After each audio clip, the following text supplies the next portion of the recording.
consulta previa a los pueblos indígenas.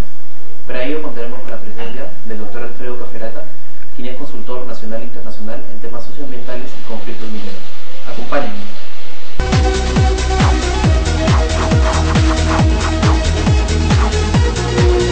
Estamos con el doctor Alfredo Caferata para tratar sobre este tema de la ley de consulta previa a los pueblos indígenas.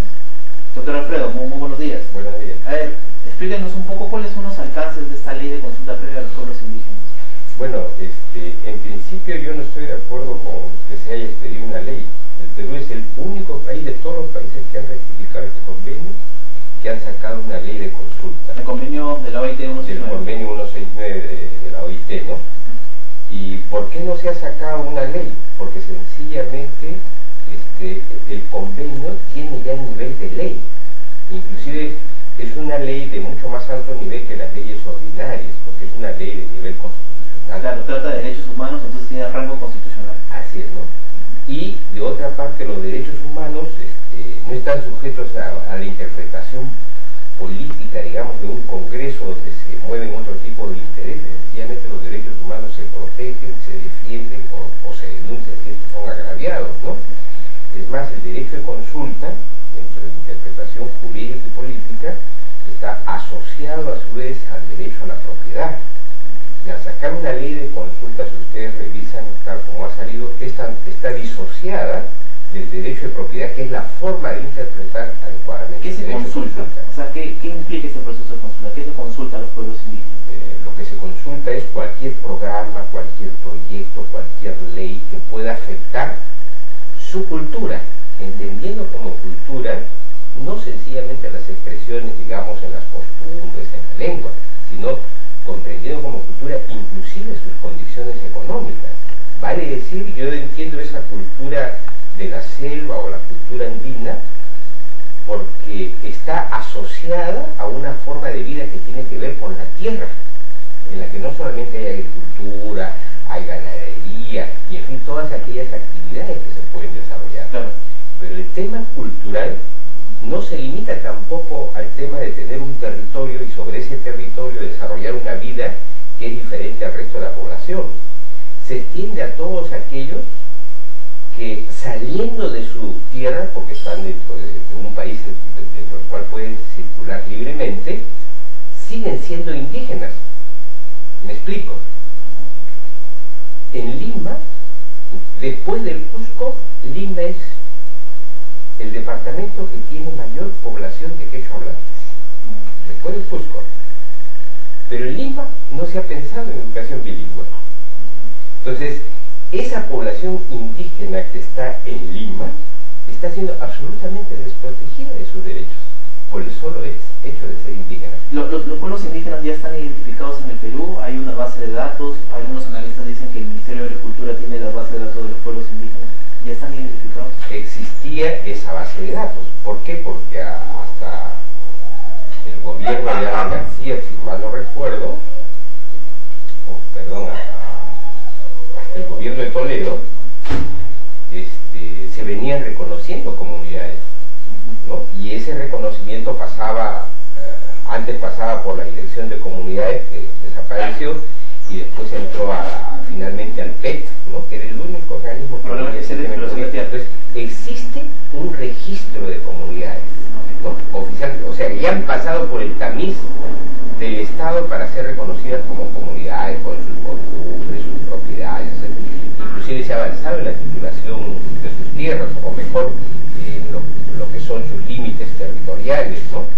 Entonces, lo que se va a validar ahora es que ese registro compagine o no con los registros que podría tener el órgano técnico especializado en materia indígena, que ahora va a ser el Ministerio de Interculturalidad, ¿verdad?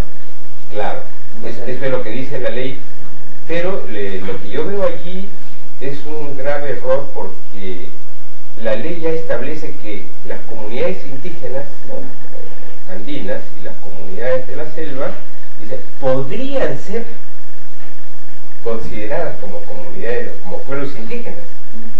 Y ese podrían en condicional significa decir que esas comunidades no necesariamente van a ser reconocidas como indígenas, no obstante que el Estado, no solo al inscribirlas, sino a su vez en una comunicación que hizo el gobierno de Alan García a la OIT, establece que el objeto de este convenio 169 son las comunidades campesinas reconocidas o no, y son también las comunidades nativas reconocidas o no, entendiendo que aparte de las comunidades que ya están reconocidas, existen otras que no han sido reconocidas por X.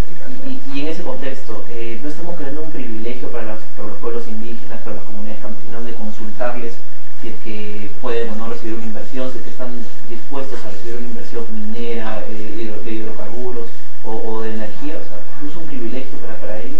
No es un privilegio porque ellos constituyen una cultura dentro de una nación. ¿Y qué mandan los derechos humanos? Los derechos humanos universales dicen, uno de los derechos es la protección de la propiedad privada, ¿no?, individual, y la colectiva. Y estas son comunidades que tienen propiedad colectiva. Lo único que se está planteando es que ante tanto tiempo en que sea desconocido esta propiedad, en que sea desconocido estas culturas que debieran tener tanto derecho como aquel que no está dentro de este sistema de propiedad, ¿no?, se les está reconociendo el derecho que tiene el propietario individual. Pero es también la misma lógica que cuando se expropian terrenos, por ejemplo, para realizar una inversión por parte del Estado. Quizás, por ejemplo, en este caso de los terrenos del aeropuerto, ¿no?, que se expropian porque ellos no los quieren vender para realizar una inversión. En este caso, la consulta y de no aprobarse por parte de los pueblos indígenas una inversión, ¿eso supone un derecho a veto de las inversiones? No. Pero tampoco supone un derecho a una expropiación, digamos, forzada de la población sin haber desarrollado una negociación que proteja sus derechos. ¿Y si, me explico, si ¿no?, la negociación no llega a un buen término? La idea del convenio no es el veto o no veto, en principio, ¿no? Porque lo que ha ocurrido es que, como ha despertado, digamos, oposición este convenio desde que surgió, una de las preocupaciones, sobre todo de los grandes inversionistas, ha sido si tienen o no capacidad de veto. Indudablemente el convenio formalmente no dice en ninguna parte que eso le da capacidad de veto a las comunidades. El OIT ha dicho que no tienen capacidad de veto. El Tribunal Constitucional también ha señalado en una sentencia, claro, que el derecho a la consulta no supone un derecho a veto, ¿verdad? Así es, porque es todo es por el bien común. Claro, ¿no? Pero tampoco supone omitir o no hacer caso a lo que piensan los campesinos, porque lo que se busca con el convenio es siempre un acuerdo, una negociación que finalmente llega a un acuerdo y no imponer cuestiones que podrían afectar sus derechos humanos.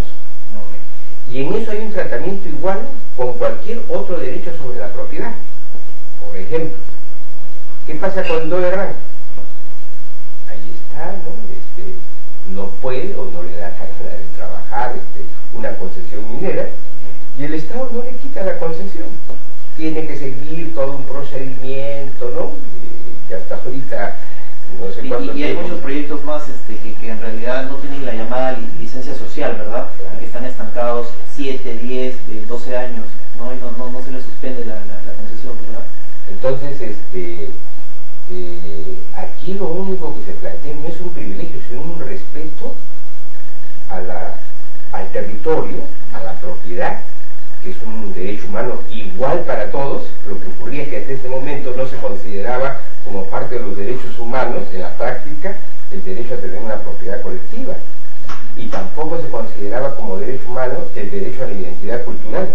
Pero tanto la Constitución de 1993, ¿no?, está cuestionada, como el Convenio 169, lo que destacan es precisamente el respeto de las identidades culturales dentro de un concepto internacional en el cual la libertad de los pueblos es fundamental para hablar de democracia. Alfredo, tenemos 42.500 millones de dólares por invertirse en minería, tenemos 10.000 millones de dólares por invertirse en hidrocarburos, en energía, los proyectos que ya ha comprometido el Perú con Brasil en temas de energía, ¿no?, de hidroeléctricas. ¿Se verán comprometidos? ¿Esperarán más tiempo para desarrollar esos proyectos? Bueno, hay un estudio que demuestra que es preferible, antes de que se presenten los problemas que hoy se definen como socioambientales, negociarlos y evitarlos, ¿no? Me explico. Es preferible desde el comienzo que el crecimiento económico sea compatible con la defensa del medio ambiente y la defensa de los derechos sociales, de tal modo que mañana no tengamos un conflicto que atrase ¿no? Y sea realmente un obstáculo a la inversión. No estamos mandando la gallina a los huevos de oro. No la estamos ahogando. No, pero sí estamos generando una dificultad. Pero es una dificultad del propio proceso. Me explico. O sea, todos estos movimientos, el de Bagua, el de Puno, ya están atrasando la inversión. ¿Pero por qué la atrasan? ¿Por el convenio? La están atrasando sencillamente porque se ha puesto tanto énfasis, se ha puesto mucho énfasis en el crecimiento económico, que está bien, pero no se ha puesto el mismo énfasis en la protección del ambiente y en la protección de los derechos humanos. Eso ha generado tal nivel de conflicto que hoy existe un rechazo de la población radical a que se hagan mayores inversiones. Y por eso ha surgido todo un movimiento, diríamos, neoindigenista, que ya no solamente rechaza la inversión, sino el capitalismo, la economía y mercado, y etcétera, etcétera, ¿no? Entonces, entonces, lo que hay que hacer, y que va a suponer un costo, lo que hay que hacer ahorita es tratar de equilibrar ese crecimiento económico positivo, ¿no?, de todos modos, con la protección del ambiente, o sea, que comience a balancearse, y sobre todo la protección de los derechos humanos, que en estos momentos el sector más vulnerable siguen siendo los pueblos indígenas. Muchísimas gracias, Fredo. ¿De qué?